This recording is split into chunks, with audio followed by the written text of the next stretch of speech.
Hi everyone, and welcome to your daily tarot reading for Wednesday, the 8th of July. Thanks for joining me. I'm using the Glastonbury Tarot for this reading. Let's have a look at what these cards want you to be aware of.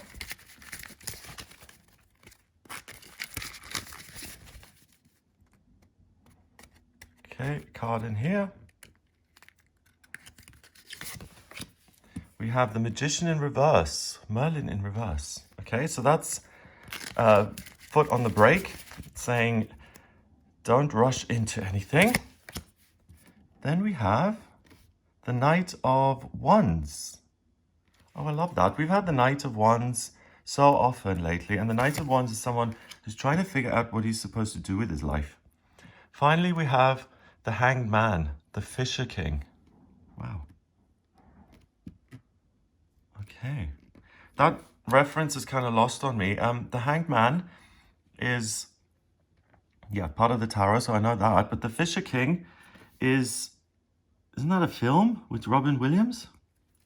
That's all it says to me. Obviously, someone in a position of power, and they're adding the element of water to that, as well as the violence of the Hanged Man. Okay, that's interesting.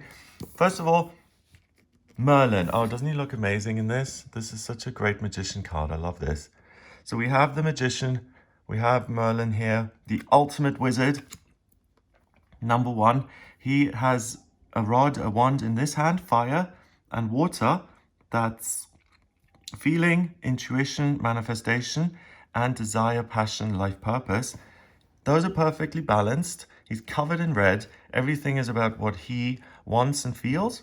He's surrounded by nature, which complies with his demands and needs. So it's confidence. It's the self connecting with the world and influencing the world so that it suits him. This light comes off him, this amazing yellow light, and it shines and it illuminates everything around him. So he is really nature when it's conscious.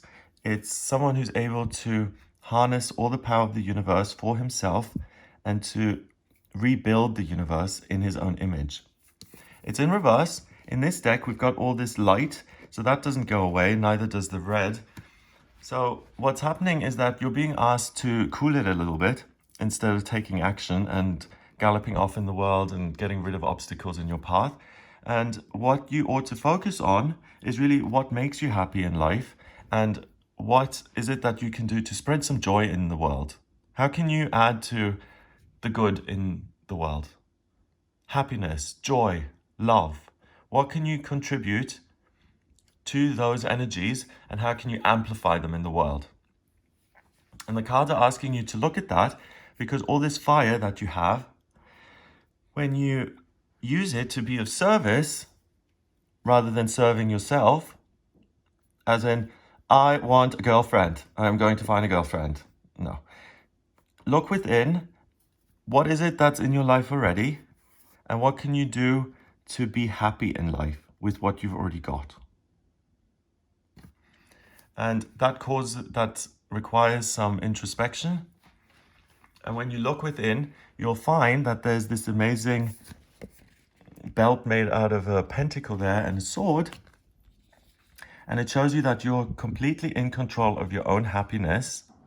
And you understand that what it is you think and say and speak, that's what's going to manifest the energy. So where your energy and awareness goes in your head, that's what's going to be radiated out of you and off into the world.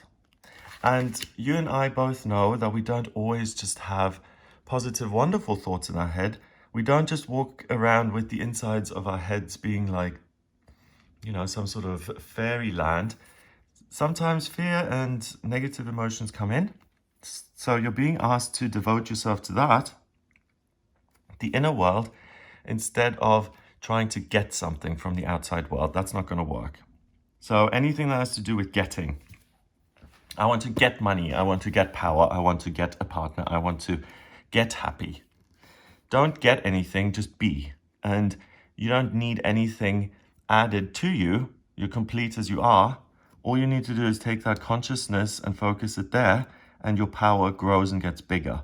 That's essential if you want to elevate the Knight of rods, the Knight of Staffs, to the King of Staffs. And we want to elevate that because the Knight of Staffs, he's asking himself, what am I supposed to do with my life?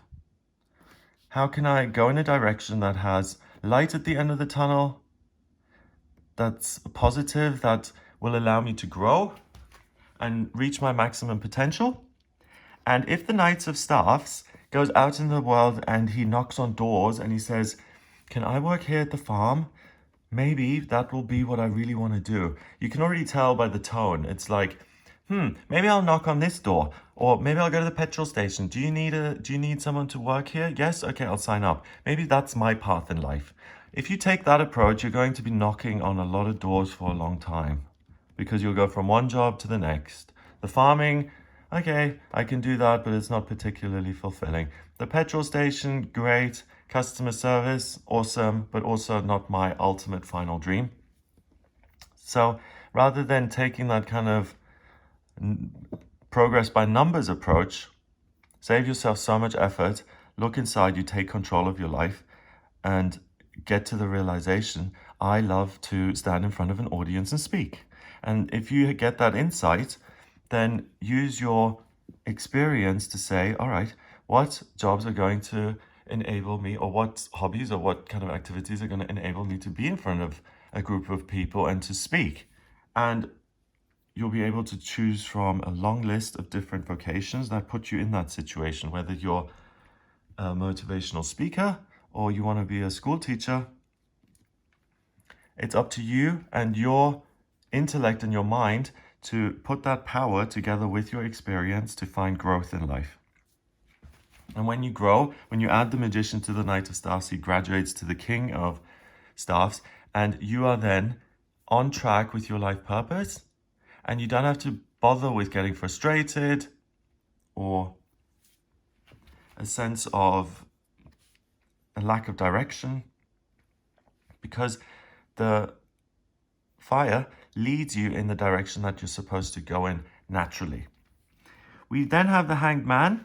And the Hangman is usually about punishing someone in the attempt to get them to see their own errors and their own behavior as unacceptable, or for them to see the truth so that they become enlightened and that they don't do it again. The Hanged Man is a little extreme because once he's hanged, he's gone. So there are no second chances. So the punishment isn't appropriate because it doesn't enlighten. I guess if you call death enlightened, then great, but it's not particularly helpful on this plane. In this deck, this card is problematic to me. There's so many things. We've got these three women who look like these Avalonian nuns. Then we've got a kind of young, I don't know, spiritual center, guru, healer kind of guy. Then we have him with blood on his yellow shirt. And then, I don't know what this is. Is that some little ghost thing in the doorway? I mean, thanks, Glastonbury Tarot. If you were going to interpret every symbol on this, you'd be here a long time. Ghost, a sword with blood on it, three nuns, a holy man, an injured man. It's a mess. The Fisher King, ultimately, is the guy who's in charge. And only the king gets to punish people, usually. These nuns seem like they're on a holy mission to cleanse or to punish or to do whatever they're told to do, really. Yeah, this does not make sense to me. So the Hanged Man usually is about changing your perspective around in a practical way for better results. It's a kind of other way of looking at the magician. Oh, wow. It's a different way of looking at the magician, actually. The magician is, let's channel divine info so that we see things clearly and we can take the perfect action to make life wonderful, okay? The Hanged Man is usually someone who has seen the light, who has taken action. That action was totally wrong.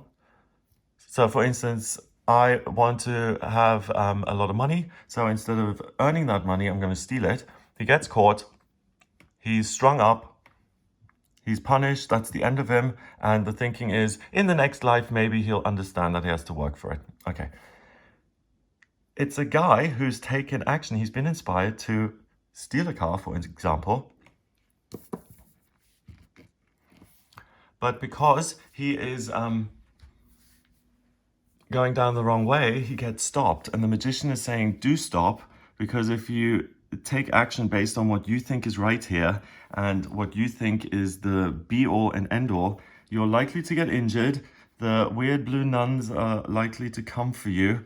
And every corner you walk around, you have some weird little ghost standing there watching you. Oh my goodness. Okay, so it does make sense, really. Don't just bulldoze your way into things, okay? You may see yourself as glorious and with the wind blowing in your hair, but today you may get the wrong end of the stick. And if you do get the wrong end of the stick and you get really exalted and you say, how dare you speak to me like that? Don't you know, I am Richard III, and you don't know who you're speaking to. You're making a big mistake. And you actually are speaking to Richard II. You're not going to come out looking rosy. So wind it in a little bit. If you're angry and if you say this is the only way to do it, i.e. my way, then you already know that you're probably heading in the wrong direction. The Hangman says, listen to your feelings and what makes you happy. Be considerate of other people and realize that your actions are going to have consequences.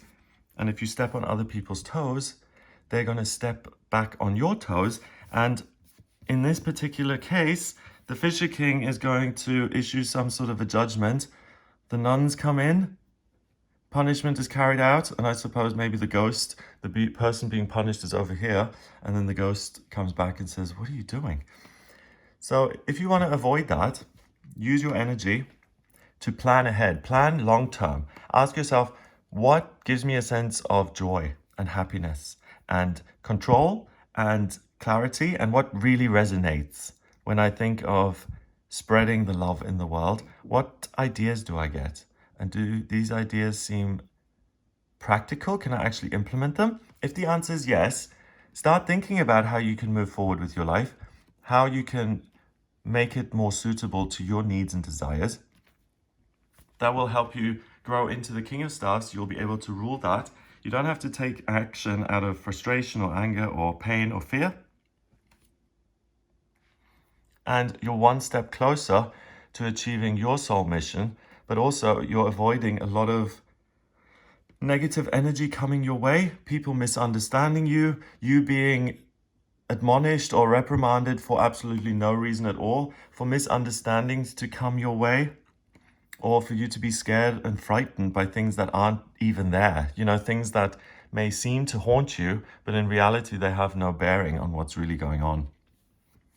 So for instance, with me, the warning is this guy. If I went into a spiritual place, I remember I was in Brighton and I went to a group called Into the Heart, teaching men how to love each other or something like that. And one of the guys, when I came in the door, he was dressed in this old kind of white cheesecloth kind of robe thing, barefoot, obviously, long hair, and the voice that I am not a fan of. It's that voice. Whenever you come into something, a club or a church or whatever, and that person wants you to know that they're really enlightened and really spiritual, what they'll do is they'll start talking to you like this. Hello, it's so nice to meet you. Welcome. And they smile at you. And most of the time, it's really fake. It's put on. You can see behind the facade in the eyes what the person is really saying. And it puts me off. If I was in a situation like that and I had someone come up to me, I pulled myself together in Brighton that time I stayed, and he turned out to be okay. But usually I'd be like, okay, this really isn't for me. Let's go. And what the card is saying is that whatever you dislike via other people, the way other people impose themselves on you, or the way other people demand things of you, or if they don't like something, they get jealous and they think they can punish you. If you want to avoid all of this stuff, go your own way, take action in taking back control, look at the long-term plan, make a plan of action as to how you're going to implement all of these things. I mean, the Knight of Staffs is looking right there at the control vesica, the pentacle there. How do I get control of my life? And you get control of your life by pleasing yourself and doing something you enjoy. But on this day, it's better to plan for the long run and to come up with a game plan rather than trying to find something to give you that fire externally, or dealing with a bunch of people who are going to misunderstand you anyway and who are just going to stand in your way so you become more frustrated. So if the question is, do I rely on myself or another person who I'm going to explain myself to and who's going to understand all of my needs and who I expect to then help me? No. Go with you. No one's going to know you the way you do, and you don't need to explain anything. You don't need words. You don't need a big vocab. You just need to feel and understand yourself, and you'll be able to get what you're supposed to do today. Number-wise, we got the Magician 1, a chord card is also 1, and then 12, that's 14. 1 and 4 is 5, and 5 is freedom in numerology. So you have the opportunity to build within, to manifest freedom in your life moving forward, and you're able to liberate yourself of problems, annoying little arguments, conflict that's really pointless and just a waste of time. Just don't bother with any of that and focus on what you're going to do, not what other people are going to do. Trust yourself and trust these clouds. I love these, the colors. So we got yellow and orange, a bit of green and blue and pink. So it's all the chakras combined, and it's another symbol of get honest with yourself, get real with who you are. What is your higher self? What's your soul telling you you ought to be doing? And when I talk about the higher power of the universe, that's what I mean, that sense of I'm connecting with me, the essence of me. What does the essence of me want me to do? And it's a good day to ask that, because not every day is a good day to ask that. Sometimes it's better to take action and to deal with other people and to work on a project together to create something bigger and better. Today is not that day. Have a wonderful day. If you would like a personal reading with me, please get in touch via my website, gregoryscott.com. On the front page, click on Book Your Reading to order a reading with me. I use the tarot, astrology, and numerology in my readings. If you like the video, give it a thumbs up, please. Hit the subscribe button to be part of this channel. Share the video online if you like it. Have an amazing Wednesday, and I'll speak to you tomorrow.